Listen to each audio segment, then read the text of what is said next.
My new book, Pillars for Life, A Guide to Spiritual Ethics and Practice, is now out and available for you to read and purchase.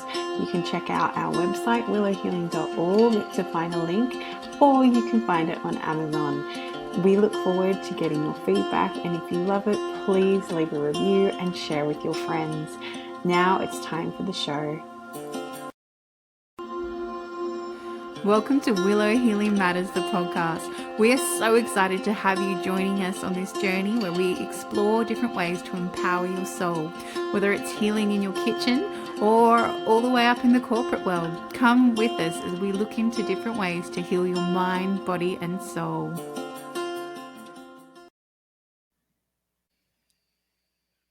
Hey everyone, it's Catherine Cristani with another episode of Willow Healing Matters, and today I am joined by two people, Dr. Dean Sunseri and HollyKem Sunseri, co-authors of A Roadmap to the Soul, a practical guide to love, compassion, and inner peace, and they are seasoned experts in guiding individuals, couples, and families toward healing and purpose. Married since 1991, their dynamic partnership blends over 3 decades of experience in helping people overcome past trauma, break free from self-destructive patterns, and discover a deeper, more meaningful life. Their insightful approach offers both practical wisdom and heartfelt inspiration, making them captivating guests for any podcast, which is why they're on, and focused on personal growth, relationships, or emotional well-being. So a big welcome to the show, and I'm so glad to have both of you. Thank you. We're glad to be here. Yes, thank you. Now, have you guys always worked together, or was it something that kind of evolved and came together like through the journey in your marriage? Yeah, we've always worked together. Yeah, since the beginning. And there was a period of time when we adopted my son from Cambodia,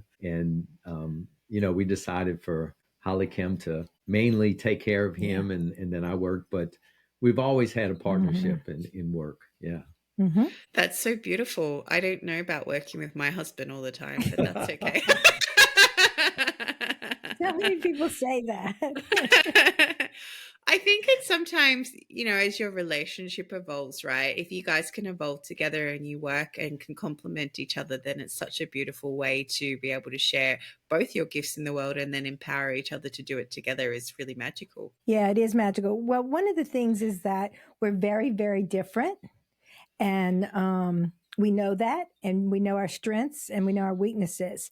And, at times you're business partners, at times you're coworkers, and then other times you're partners and you're married and you're best friends, and, and then your parents. So, it just depends on what hat you have on in the communication. Because if you cross those things, then, it doesn't always work well. So, if we're talking about business, then we're talking about money and what needs to happen. And, what do you see? What do I see? If we're talking about, a client or something. So, it just depends on what the subject is and knowing, which part of you needs to be in communication. Yeah. I love one of the keys, I think, to learning to work together is, especially when you're opposites. Yes. You actually fall in love with the undeveloped traits of yourself. Like, for example, HollyKem, she walks in the room, she can light up a room, she can talk to everybody. I'm like, you got to warm up to me and I'm going to open up. But other than that, I'm a little distant and so forth. Now, when I first met her, I absolutely loved that about her. It was awesome. And then we get married and we go to a party and she's talking to everybody. And I'm like, when will the woman shut up? It's time to go. And so, but the thing was, isn't that great? I need to learn how to develop the right. Undeveloped part of me that I saw in her. And she needs to learn to develop the undeveloped part of her that she would see in me that's perhaps the opposite. And when we're able to do that, then I become less resentful. That which I fell in love with, I'm becoming resentful, but now I'm being challenged to grow, and I'm able to embrace it in her and in myself. So it's one of the keys. Yeah. Yeah, I fully agree. Being able to see that reflection in yourselves too, and that you're so opposite. I absolutely love that for both of you, Dr. Dean and HollyKem, because it's just, I just had this image when you were saying that of like, HollyKem's like, hey, I'm here. And then you're like, no, I want to hide in the corner a little bit longer. Yes. It's true. I mean, we could do the whole list. We could do like I'm disciplined, everything same time every day. Mm-hmm. She's like nothing is ever. She never cooks the same meal twice ever. The So same, never. you know, it's just I wouldn't even know how. Are you one of... My son's like, Mom, I love this, but I know you'll never cook it the same again. I'm like, no, I can't do it. I don't even remember everything I put in it. I'm a creative.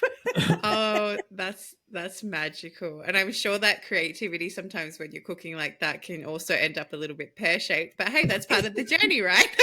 Yeah, it doesn't work with baking. No, I can't. I mean, it works with everything, but baking, no baking. You have to be exact. Yeah, can't do baking. It's funny you bring up baking because I love baking. So... Then you follow directions very well. Well, I do like to change things in them and modify them to make them my own. But then, you know, it's like one of those things that if you make it so many times too. However, bread and I are not friends. I've decided that I'm giving up on bread for now. It's just not in my skill set. I will enjoy buying my sourdough from the markets. Thank you very much. Yes. So how did you guys come to creating this beautiful book, A Roadmap to the Soul? What was the inspiration there and what kind of led you to writing that together? Yeah, well, you know, when we first met, we had we got married, and on our honeymoon, HollyKem said that she wanted to write a book, and I said, well, that's going to be hard for you because you're dyslexic and you don't like to read. And she said, well, that's why God gave me you. So, so that was some, we became a common vision when we first got together. But, you know, I was studying psychology and in training to be a counselor. And HollyKem had already been practicing as a counselor. But she had marvelous results with her clients. And I'm learning all these goofy theories, and not all of them are goofy, but, you know, I was just learning this approach. But she was having great success. And so I started asking her, I said, how do you work with people? And I always say she's blessed with dyslexia because she has a brilliant visual ability. And she says, when I work with someone, I see three different parts. I see the part of them that's their emotional pain. I see who they really are, and I see the way they cope with life. And I see that they switch from one to the other. And so... Yeah, they don't give double message. They give triple messages. They give triple messages. So, and she would get such great results that I said, well, we need to put this to a language. And we started to put how she saw things intuitively into a language. And that evolved into our book, A Roadmap to the Soul. And it's really been the basis of our work in counseling and coaching ever since. And it's a very simple concept, but it's very deep and profound. And it really has helped so many people overcome so many issues. And really, it's a roadmap to really become the best of who you are. Right. And to be able to find your purpose, live your purpose, and to remove all the blocks that keep you from that. Yeah. And so we were both on that journey. We may have not articulated that when we met each other for a number of years. And so it was a natural thing for us to work together and put it together. And it's really been the foundation of our work. Yeah. Yeah. And, you know, for me, I'm a recovering drug addict and alcoholic, and I've been sober since January 10th of 1983. So in that process of, you know, if you're in recovery, like, a lot of people don't even know what they're in recovery for. They think it's to stop drinking or doing drugs or gambling or whatever. But really, you're in recovery to recover who you truly are, your true self. And so in that process of trying to understand what the people were telling me, what I was learning, you know, what really needed to happen was that, you know, there were a lot of wounds in my life, a lot of trauma, a lot of pain. And then the way I unhealthily tried to cope with all of that was not working. And it was causing much pain and much more destruction. So being able to separate that and, you know, how do I love all of me? And quit trying to pretend it wasn't there or give up and just live in it. Or sedate it. Yeah, definitely sedate it. Live in sedation. So, you know, really learning to love the part of me that was unhealthy and love the part of me that was wounded and, you know, love who I really, really was. And teaching Dean, you know, the way I saw that and the way I was, you know, getting better, because we got married after I was 7 years sober. And in that, it's, just really putting that to language, doing that, and then, staying on that continuum of a lifestyle. So what we do, what we teach is a lifestyle on how to always love yourself through the good, the bad, and the ugly. Yeah, and I think that's such an important point, HollyKem, because, when you come back and for recognizing that when you were in the recovery part of your program, you were actually recovering your soul, right? Because Right. a lot of Exactly. people don't look at the underlying addiction as like numbing something. So I've met people from both sides where the addiction is to numb because it's just too much to be like the wounds and everything, or being in touch with who you really are, or it's to actually give them a kick because they're so unfulfilled in life. They want that high, and they want that next step.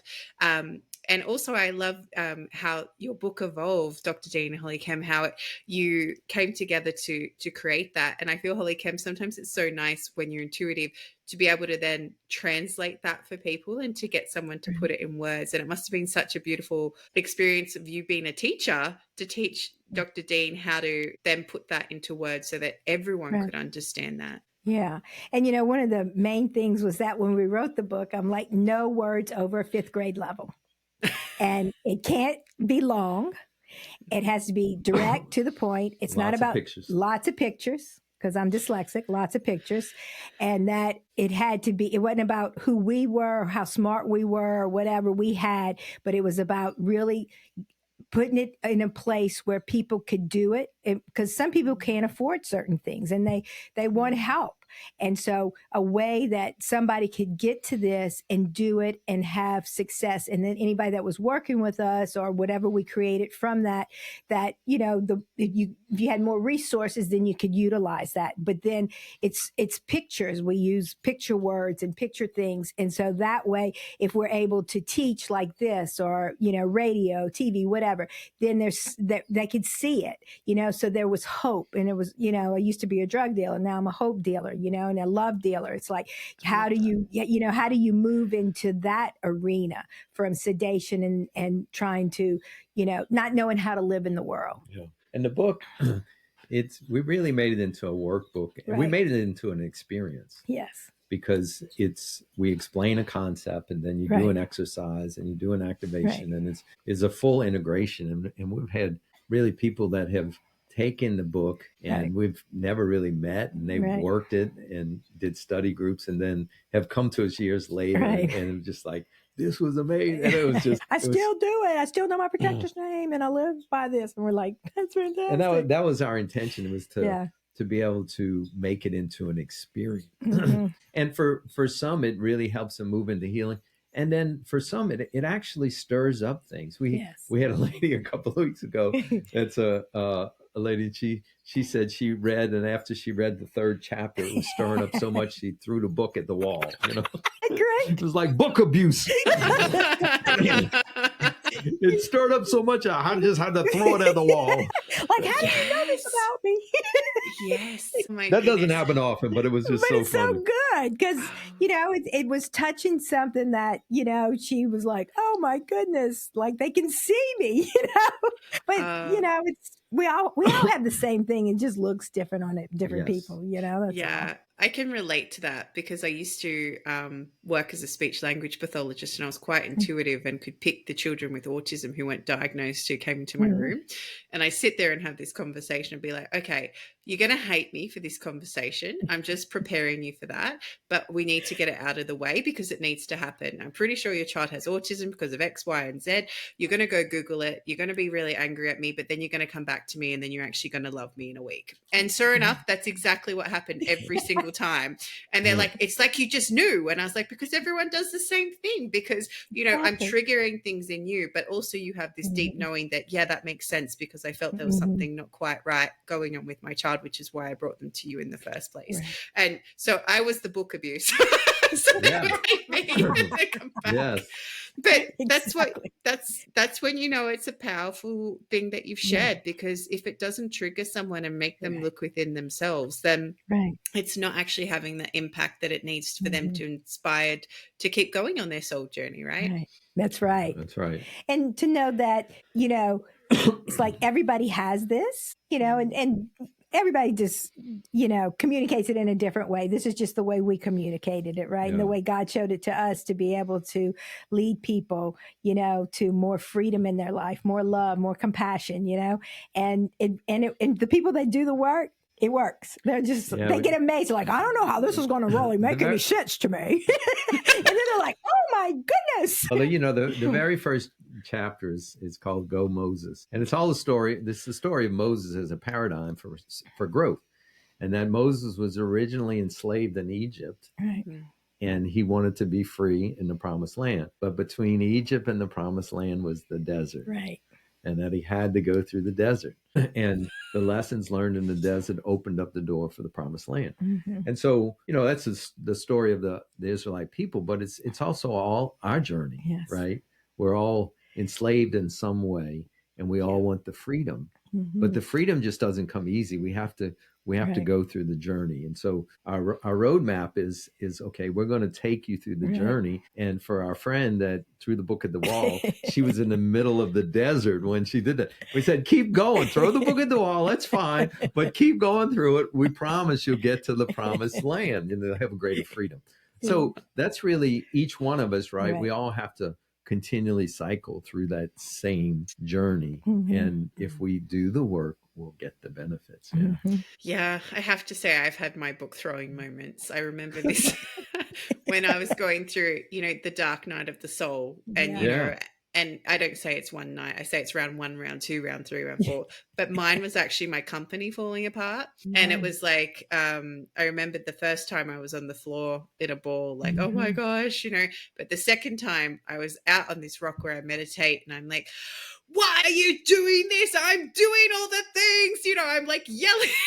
The poor trees are just sitting there going, what is she going on about? Like, seriously. And then, by the time it happened again, like, because it was just those cycles. And then the third time, like, yeah, okay, no worries. But, I fully understand the book throwing at the wall. It's such a good analogy. It's not, it really happened to your client, but it's such a good feeling of how we often feel, especially when we're going on these journeys and unpacking everything. And you're like, but I'm following my intuition and nothing's happening right now because you can't see what's going on in the background. Right. That's right. I always tell them it's like I'm asking you to, you walking in a room and I'm asking you to take a car apart, right?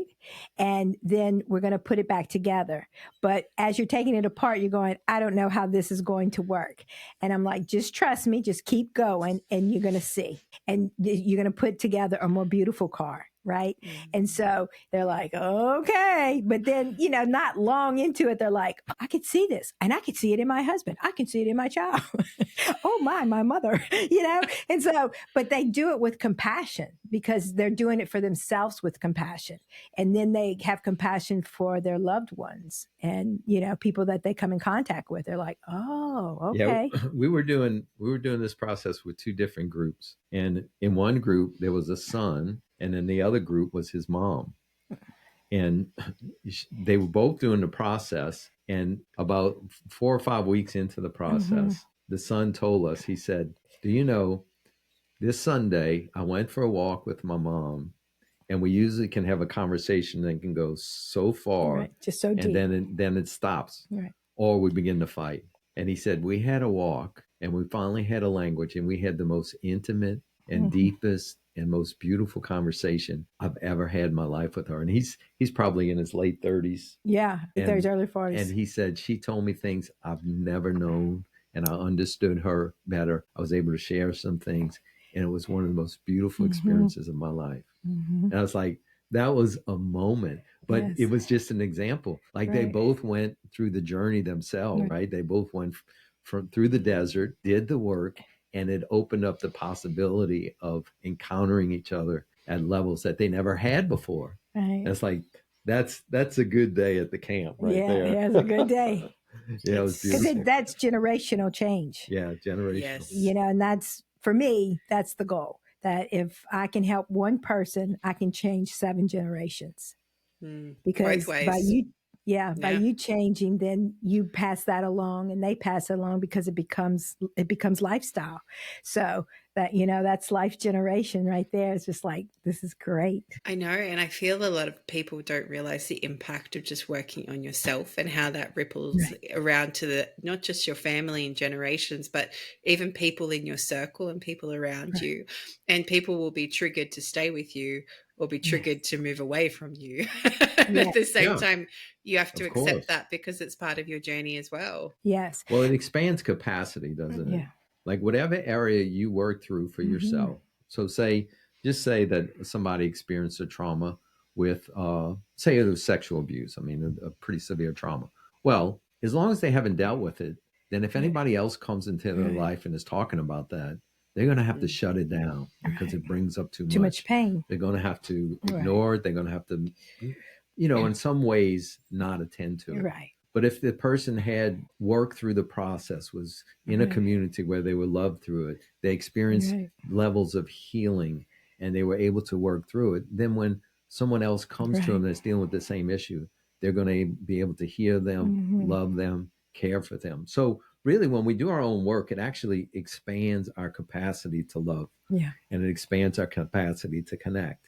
So I always say that's the greatest gift you can give your children, you can give your spouse, you can give your friends, is to work on the things that you're stuck in and work through them. Right. Because it'll expand your capacity.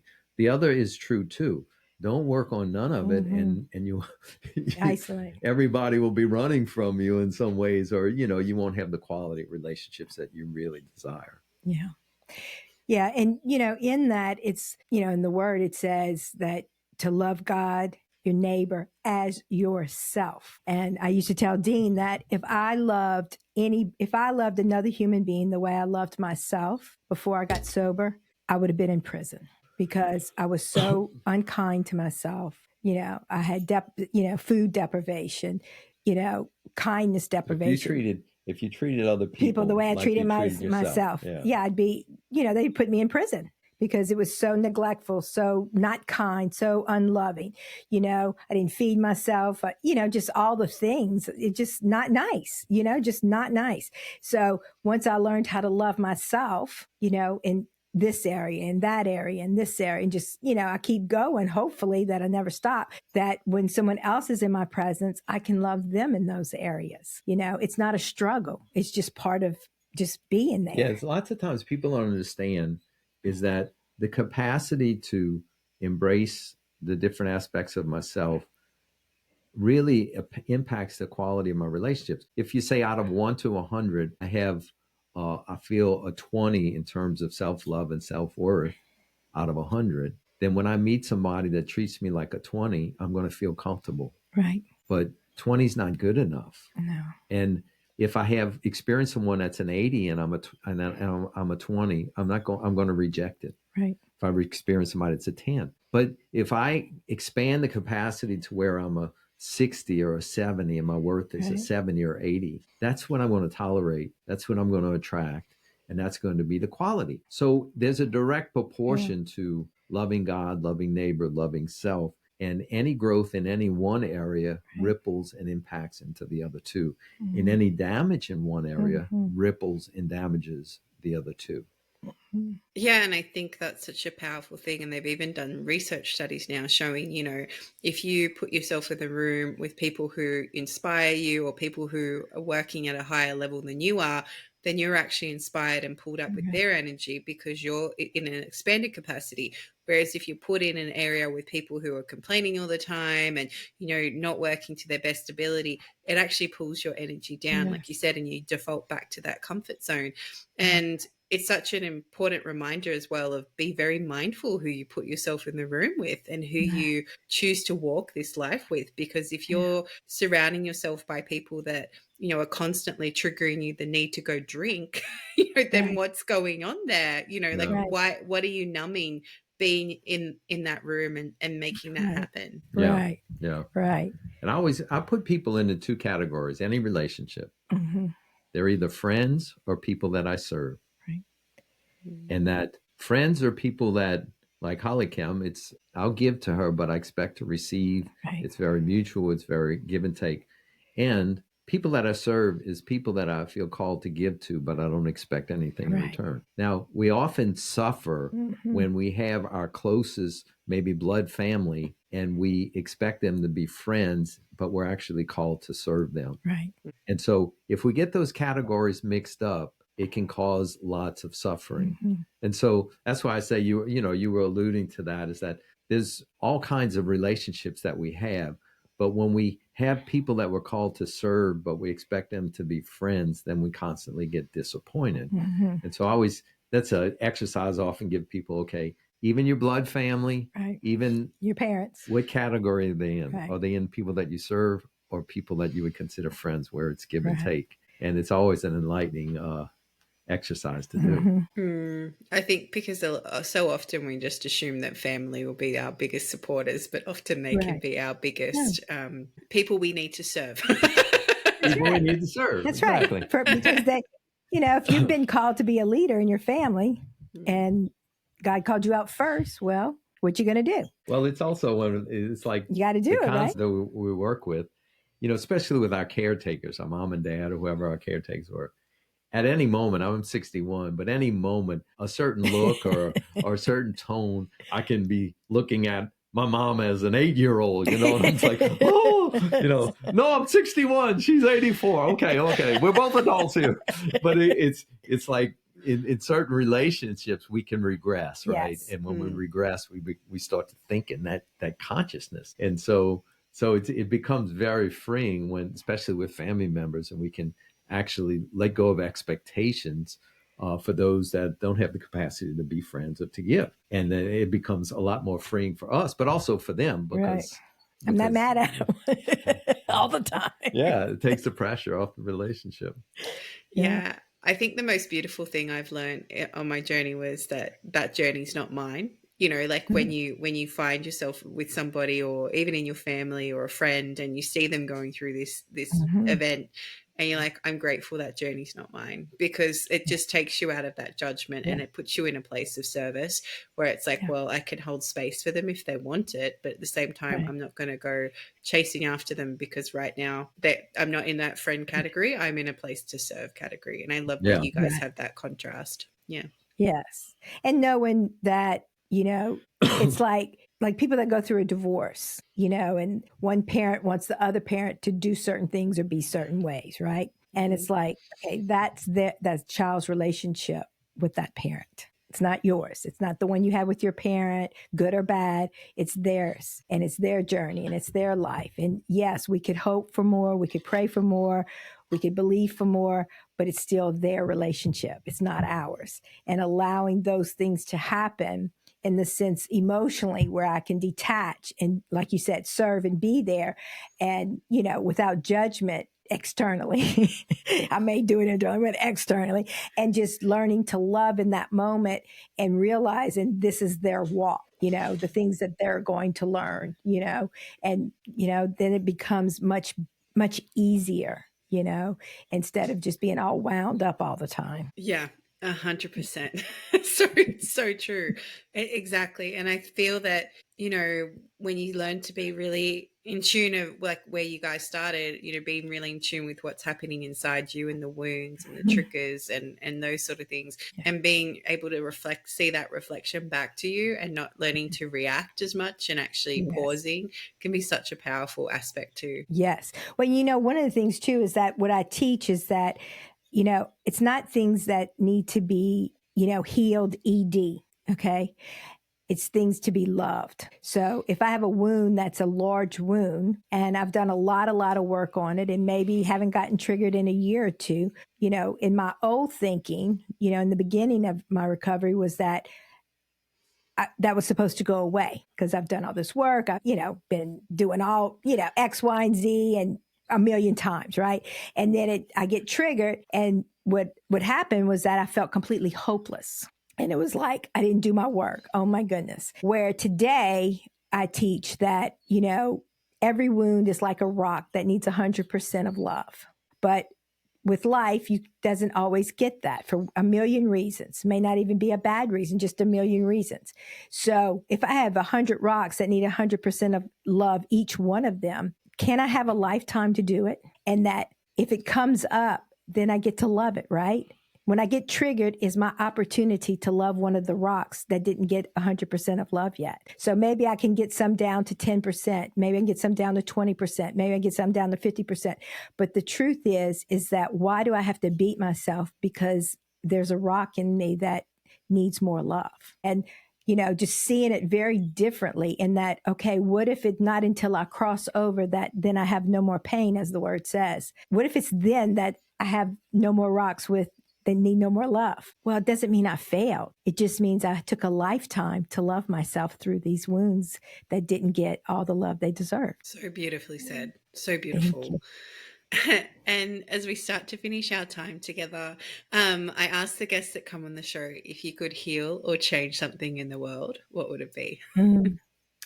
Wow, I love this question. Heal or change something in the world? I would heal every marriage. Oh.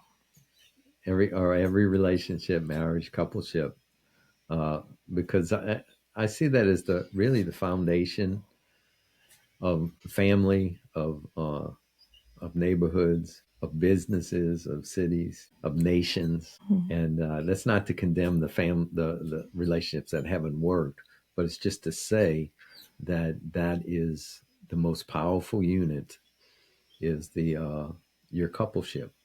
And so if we can heal that, then it would be really lots of power. There's a principle in the scripture that says, one can make 1,000 take flight, but two can make 10,000.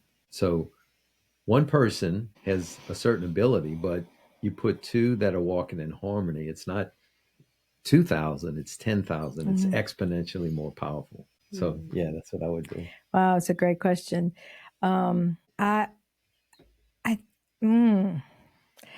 I think that what I would heal, I don't know. I think that what I would want is for people to really understand their worth and understand that they are worthy no matter what has happened to them, that it's not about them, that, it's not their fault, and that you were not, the people that broke you were not the people that made you. So you're really not broken. So it's like you're always whole, even though something broke, but you're whole. And if you do the love work, you find your wholeness, because they can't take who you are, no matter what happened, including yourself. You are whole. So I would want really people to understand that they're worthy of the truth, of the wholeness of who they really are. Yeah, 100%. 100%. And I so agree with you too, Dr. Dean, that so what's yours? What's mine? Yeah. It changes every time someone puts it back to me. Well, good. At the moment, I feel it's if people actually became the change they wanted to see, because so often people talk about it, but they don't actually take action on it. And imagine having a world of action takers and people who actually want to be the change in the world, how different our world would actually look. So for me, that's, and even it's funny, my alarm actually says, be the change you want to see in the world every morning. Be the change. Be the change. Yeah. And, and I feel that, so often people will talk the words, but we don't back it up with the actions. And if we actually honored what we said, we'd honor ourselves more in turn, and we'd honor those around us more. And we'd also honor the world and nature and God even more as well. So, yeah. And if people want to connect with you, where can they find you guys? Yeah, the best place is our website, ihaveavoice.com. And that. You can get a link to our book. We have a program, Transform You, which is a 4-month online coaching program that we do together. And we have a YouTube channel that we actually do a podcast called Transform You, where we do live coaching. So we don't just talk, we do the coaching. And so you can get episodes of that and other resources. Yeah, in the YouTube channel, we have over 300 videos from 30 seconds to an hour on all kinds of subject, and it's all free. Yeah. So I Amazing. have a yeah, I have a voice.com. .com. Yeah. Beautiful. And I'll make sure to put all those details in the show notes as Oh, well so thank you. everyone can find you. So Yeah. this has been an amazing, fun conversation. I've loved talking to you both. Thank you so much for sharing your journey I with love me. listening to you talk. Yeah, me too. With my Aussie twang. Yeah, we love it. Amazing. Well, thank you so much, guys. And I really appreciate all the work that you're doing to heal relationships in the world. It's so powerful. Thank you. Okay, all done. Thank you for listening to Willow Healing Matters, the podcast. We have so much love and gratitude that you have taken the time out of your day to empower you on your healing journey. The views shared by the person being interviewed might not necessarily reflect that of the host and should be used at your own discernment. Trust what resonates for you and follow your heart and soul guidance. If you have any underlying medical conditions or mental health issues, please consult with your healthcare provider before pursuing any of the recommendations. Likewise, you can always contact the person being interviewed to find out more information. This can be found in the show notes. Remember to activate, align, heal, empower, and find love in everything that you do.